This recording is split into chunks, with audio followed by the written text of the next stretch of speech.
Hello and welcome to an all-new GIJoe order video. Randy here, and today we're looking at another GIJoe classified series figure. And today we're looking at the Cobra Eel. This has been a hard to come by figure, and I finally got it here at the beginning of 2024. After a lengthy pre-order session, and yeah, this one, I'm honestly surprised I even got it. It's been a pain in the butt to get a hold of. But let's take a look at the box real quick. Just this nice artwork of the eel, really showing off the details on it. And he does have the giant tube worms in the background from the first episode from that original miniseries. There's a nice little close-up, really intense face there, but otherwise it's pretty much just a standard GIJoe classified series box. There's kind of the rundown of what he comes with. But let's take a look at the figure. So overall, this figure stands really nicely. Overall, the one I got, this particular hip is a little loose, but otherwise the figure is pretty tight. The detailing on it is really nice. The paint apps are very clean.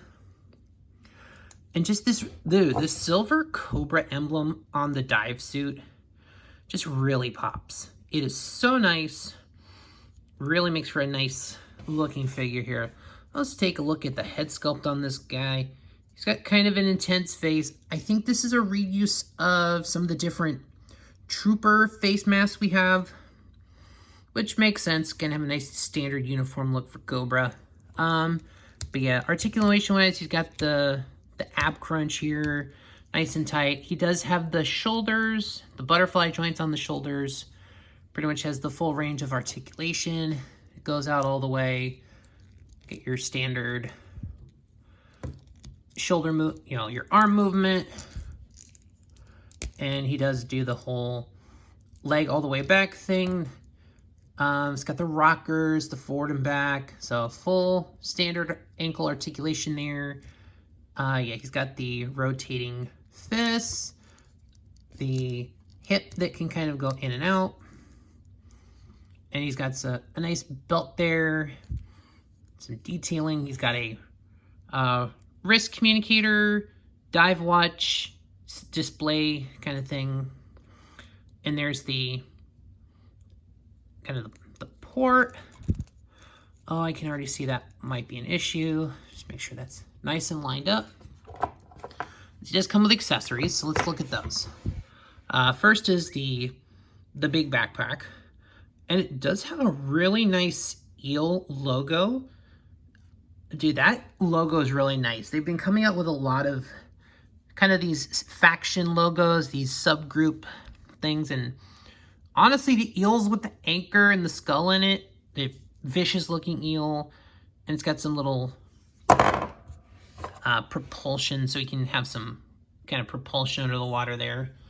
And it is curved to go along the sculpting of the back. And yeah, you're just gonna put it in there. Yeah, I already knew this was gonna be an issue. Okay, so actually, once you get everything lined up, it actually stays in pretty nice. I'm actually okay with that. He's got the little dive flippers. And I think these are the same ones that came with Torpedo, but I'm not sure. But they actually go in really easily. So pretty much just put them on like, yeah, like you literally just slip them on like they're a pair of shoes. Come on, get on there. Yeah. It's the same thing. And these are actually a very sturdy. They provide a lot of sturdiness. You could actually kind of use the flippers as a inadvertent display stand. So he's got the harpoon gun, which I think is the same one that came with Torpedo, but it does have a red paint app on the rope here, and it's got a little gold, and it's got some gold paint on the actual harpoon. Got the molded wire for it. He has a knife. It's kind of the standard knife that's come with a lot of classified figures. It does have a red handle. It goes nicely in his hand. These are tight grip hands, but yeah, you can kind of hold it like he's shanking somebody. Or if he's not holding it, he can just pop it right there. There is a sheath included for it. So that's good there. And you can put them, I feel like he's going to have the same issues just about every other classified figure has with putting guns in their hands. They don't like guns going in their hands very easily. The plastic is a little soft.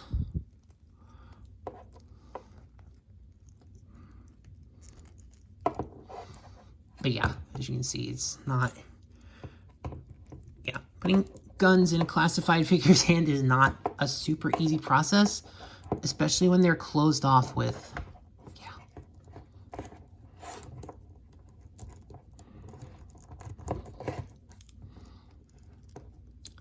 Boy.